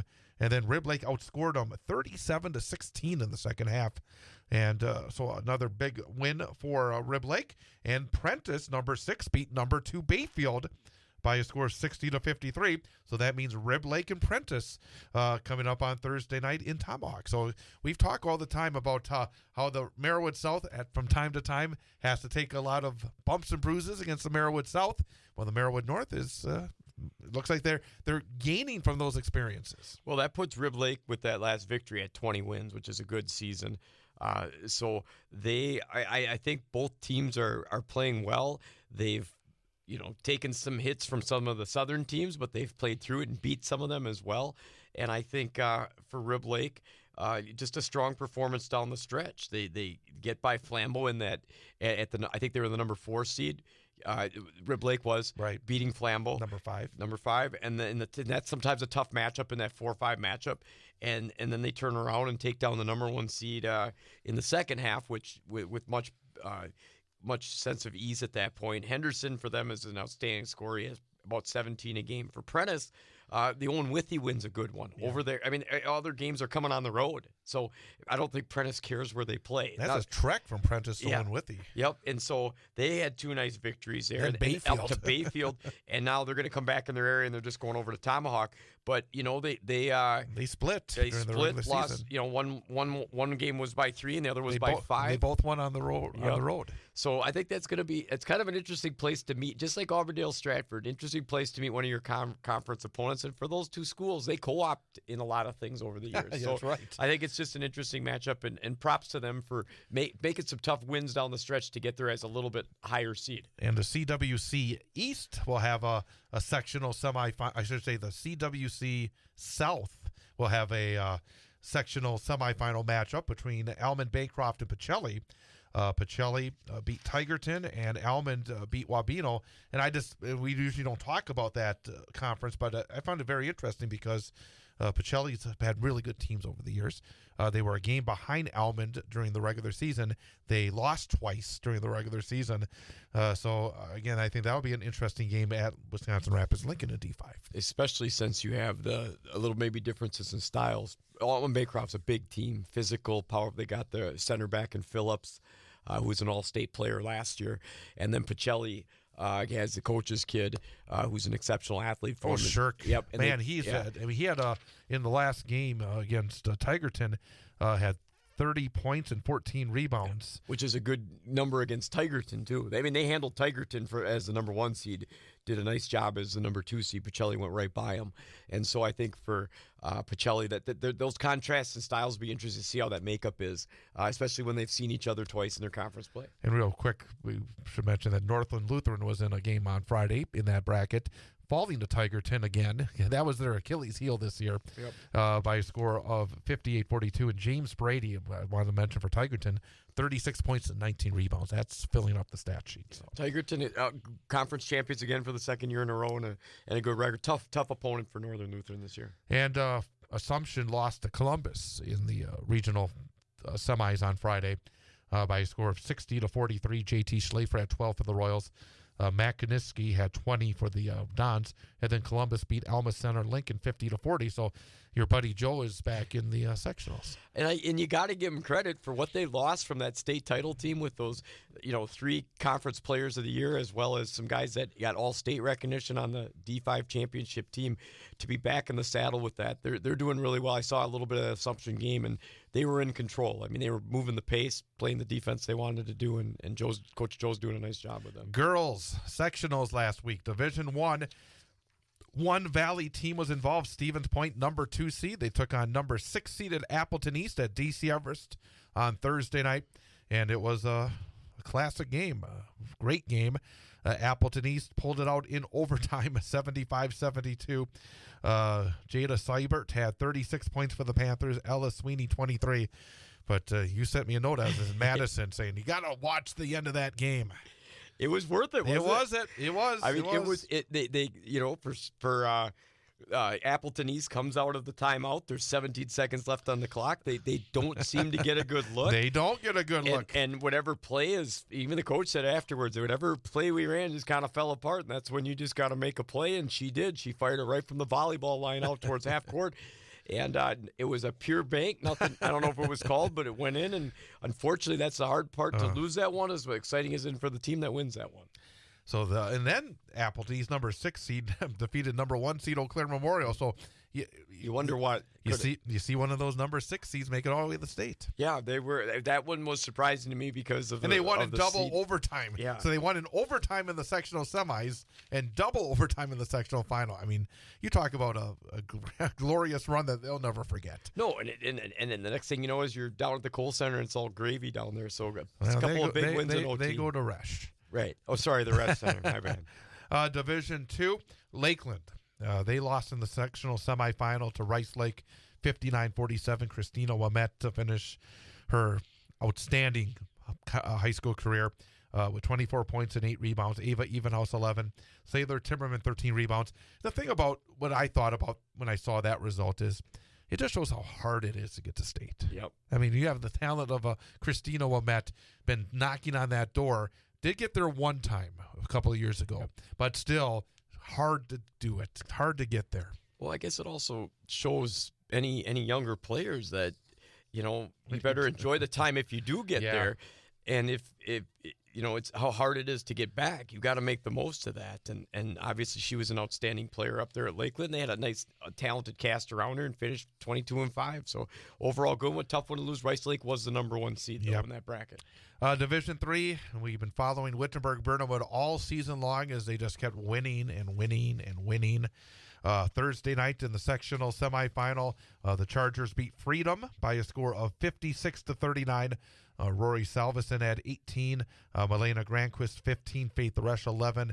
So then it was a rematch of a sectional final from a year ago against Appleton Xavier, and again, almost by the same margin as a year ago.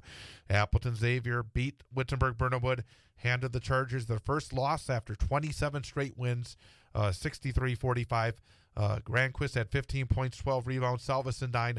We've been talking about it. You either, one way or the other, you either finish the glorious, perfect season or you end with your first loss of the season. And obviously, Xavier just really good. Whitburn's tired of seeing them in a sectional final. Yeah, just a tough one that is back-to-back years. But at the end of the day, I think you have things to celebrate and the accomplishments that these kids had. The conference championship where they went 14-0. 27-1 is a very nice record. I have a lot of teams would be jealous of that, want to have that at the end of the season. And they had a lot of prolific scorers on that team that didn't. And I think they still have some things back because there's other girls showing up in the box score right behind the young ladies that put up all the points this year. Division 5, Assumption makes it to state in that big rematch against Pacelli in the sectional semifinals last Thursday. The only team that had beaten Assumption this year, Pacelli. This time Assumption won 63-43. Jordan Jaglinski had 21 points for the Royals. Addie Vollert had 18 for Assumption. And then they played Sevastopol in the sectional final, and Assumption won 61-42. Balanced scoring, Sarah Shaw 15, Jaglinski 14, Vollert 12, and Anna Schooley 11. And so Assumption moves on to state. And again, there was a certain pressure on them because I think that was expected pretty much from the start. Right, and they owned it. They got the number 1 seed on that. They'll be challenged by Owen Withy. And I think Assumption, again, perfect record in conference. Only the 1 loss, Pacelli. Sometimes that's hard to do the next time because you feel that team might, or you hear that team might have your number. You don't want any of that to sink in. And there was a point in the game where it just seemed like Pacelli could never get close enough, and the score kept separating from what I saw. So they had a nice win against Pacelli in that sectional semi. And Rib Lake lost to Owen Withy in D5 by a score of 49-39 to end Rib Lake's season. And Owen Withy went on to state after they beat Eau Claire Emmanuel Lutheran. So Owen Withy and Assumption will actually be facing off in a state semifinal on Friday morning. And Owen Withy, I mean, I remember when they beat Newman in an upset when Newman was going for 3 in a row. Yep. And Owen Withy always seems to have a really good girls basketball program. So Assumption goes in as the favorite, but wouldn't put it past Owen Withy. Well, just little things I looked up. They were second in that conference. I can't remember. I didn't write it down. I can't remember who was first in that conference, but they were second in the conference at 11-3 mark. Neilsville was, I think, was undefeated in their conference, and they were 25-4 overall. So it's not like you're getting a good team in there, and sometimes they seed these teams, but sometimes those aren't as accurate as they can. So we'll see if Assumption can hold true to what they want to accomplish, but I think they'll get a good opponent in Owen Withy. And real quickly here, with the girls' state basketball tournament Thursday through Saturday at the Resch, you look at D1, again, the eastern part of the state with Kimberly and Appleton East, and then you have the southern part of the state with Arrowhead and Muskego. Division 2, Edgewood takes on Rice Lake, Wauwatosa East against West De Pere. Division 3, Elk Mound against Xavier, and Oostburg against Laconia. Division 4, the Prairie School against Cuba City, St. Mary Catholic against Durand, Arkansas, and Division 5, Assumption versus Owen Withy, Oshkosh Lords against Barneveld. When you look at it, not really a big Central Wisconsin contingent. No, not this year. One of the things I find interesting about how, a couple of teams we've talked about that have knocked out some of the better teams in our area. They are all number 4 teams. Yes. Like if you look at the D1 Rice team, Lake. Appleton East, Rice Lake, and D2, and Xavier. Xavier and D, they all got the number 4 seed. So when you were talking before how hard it is to get back there, how difficult it is to make the state even when you have a great season, here's proof in that it's a long road. These teams that get there should be celebrated. The teams that almost get there for the job they've done during the season should also be celebrated. And no undefeated teams. 5 teams have 1 loss, but none undefeated. So should be a very interesting state girls basketball tournament. Hockey, that's where I spent my weekend, Thursday, Friday, and Saturday at Bob Suter's Legacy 20 Arena in Middleton. The girls' state tournament started on Thursday night. And I got to tell you, that Central Wisconsin Storm game against the Eau Claire area Stars was a surprise because the Storm went in, I think, significant favorites. They were in control. They outshot them 60-11, I think. And they were up 3-1 late in the third, but then twice Eau Claire scored, and they had a breakaway in the final minute. A breakaway, a chance to pull off the biggest comeback I think I would have ever seen. It would have been just an amazing comeback. But Cammie Flora, the Storm goalie, was able to get the big save, went to overtime, and then the Storm were able to win it on a Mara Meverton goal in OT 4-3. But it shows again why we can sit here and talk about matchups. You get out there, anything can happen. And it was like all of a sudden there's this breakaway going on. I'm thinking, holy cow, they're going to lose this game. And when they had it in the bag, again, it was just amazing stuff. And that's the nostalgia of high school's athletics is they're just high school kids. They think and act and work as they should, and sometimes there's those pressure-packed moments and upsets that can happen. And then the Storm in the championship game ran into a buzzsaw. The Bay Area Ice Bears, who've been the number 1 ranked team all year, they never lost to a Wisconsin team all year. And the Ice Bears defeated the Storm 8-0. It was just a game where it just kind of piled on. I mean, Bay Area was able to finish exceptionally well. Faye Brunke had 4 goals in the game for Bay Area. But the Storm, and again, I said this on the air on Saturday, the group of seniors that graduated, he had 2 state championships and a state runner-up. That ain't too bad. No, not at all. That's something, tradition and legacy and stuff that they'll cherish for the rest of their lives in the remembrance of those state championships that they had. So another great season for the Central Wisconsin Storm. On the boys' side, Division II, give a shout-out to our friends to the north, Tomahawk. Tomahawk defeated McFarland in the semifinals 3-2. Then they faced Amory in the championship round. Amory had defeated Somerset by a score of 4-2, and Tomahawk beat Amory 5-3 to earn the first state championship for the Tomahawk Hatchets in ice hockey in D2. Division I, in the first, I was down there for this on Friday. Edgewood and Brookfield, and it was such a wonderful environment. The place was standing room only. It was a packed house, and they went triple overtime, and Edgewood, the number 4 seed, beat the number 1 seed Brookfield. You could put a blanket over the 4 teams in D1. I mean, it could have been 4-1. Any of those numbers, they were so evenly matched. But Edgewood defeated Brookfield 5-4. And then our game, Wausau West and Notre Dame Academy, Warriors that beat Notre Dame 2-1 earlier in the year. Low-scoring affair. This one was not a low-scoring affair, as Notre Dame took a 5-1 lead. The Warriors came back in the second period, made it 5-4, but then Notre Dame went on to win 8-4. It was a tough day for the Warriors. I mean, it just was one of those days where sometimes you have it, some days you don't.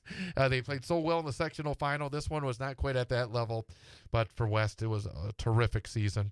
They had made it back to state for the first time in 6 years, and just would have wanted a little more on Friday. And then Edgewood defeated Notre Dame in the championship round by a score of 5-2. But it was a fun state hockey tournament as well, and it was great to see both the Storm and the Warriors make it. Made it fun for me. Right. Well, and I think the big thing is, obviously keeping that fun aspect, but being able to get down there. I think just to say you made it. I know it's not always, you want to say you're a runner-up or you want to say you're the state champion, and not every team is able to do that all the time, but to get down there, you're the final of 4 teams out of, I remember when it was Division 5, if you made it, you'd feel good in the sectional sometimes. Right. You're the final 8 out of 128. So I don't know how many are at the D1 level, but if it's over 100 and being one of the final 57. yeah. But still, a lot tougher road to get there. Oh, absolutely. And I think that's a big deal to say you were part of that. And State is the cake. Winning at State is the icing. Yes. So you got the cake. That's the thing. And it's easier said than done. A lot of things have to fall into place. It'd be interesting to see all the consistency when you take the teams that are down there. What's their youth program like? What's the participation rate? You know, how consistent? Do you have a consistent coach that's been there for 20 years, or somebody that's only been, you know? There's different makeups, and I don't know if there ever is really one recipe, because people find different ways to get down there on that journey, and I think that's the cool part about it. Is it's not all the same way, and there is no one set formula for it. We got a little more than 2 minutes to go. What's on your mind? Just, I guess, looking forward to some of Thursday's games. Being a selfish old Merrillwood South coach from years ago, I tried to get my son and his buddies to see what we want to go watch at the West Gym that night. I said, let's go check this one out between Auburndale and Stratford. I think that's going to be a fun one. I'm looking forward to see. I'd like to, I want to see East punch through that game and get to the next one. Just hearing Charlie's excitement in it and see how they are able to finish out. Will they get to create that dream and get to that Kohl Center, or you're not going to quite make it, and reality sets in that careers are done. So, a lot of things I want to see how they play in the next two games that they would have. And then for Marshfield, I think that's another team that's just they're dangerous with their balanced attack. They have a lot of play between. What do you defend there? There's there's the guard play and the different big guys. How about for yourself? No, I agree. I mean, I just think that watching those sectionals, but also I'm looking forward to seeing what happens at the girls' state tournament. Right. I always just it's Thursday's always hard because you want to watch the state games, but also want to go out. And I'm thinking, because I so rarely go to a game just to watch. Yeah. But I was thinking on being at West on Thursday night, that might be worth it to experience it all. Maybe they'll let me sneak into my perch up high. I don't know. Either way, you should get in for free. After all, no, I will pay for it. I don't know. No. I will. I'm just kidding. I will pay for it unless Foster lets me in. But no, it should be a lot of fun. Yeah. This is the time of year because of these crossover. The girls and the boys are going at the same time, and the next week that's not happening. So I think a lot of good things to see, to check out if you're a spectator. We got 30 seconds. Which of our area boys teams makes it to state? You are going to pick the. I can't pick Auburndale. the Merrillwood one. I know. Do you think he's going to make it? I hope so. I'm going to say I hope so that one makes it. It's still a tough road. You got that punching through that sectional final game. These games get harder and tighter each time. We are going to talk about, again, getting 8 teams back at Division I before this season ends on this program, because I think Central Wisconsin is being left out because of this. But we'll be back next week. Can't wait.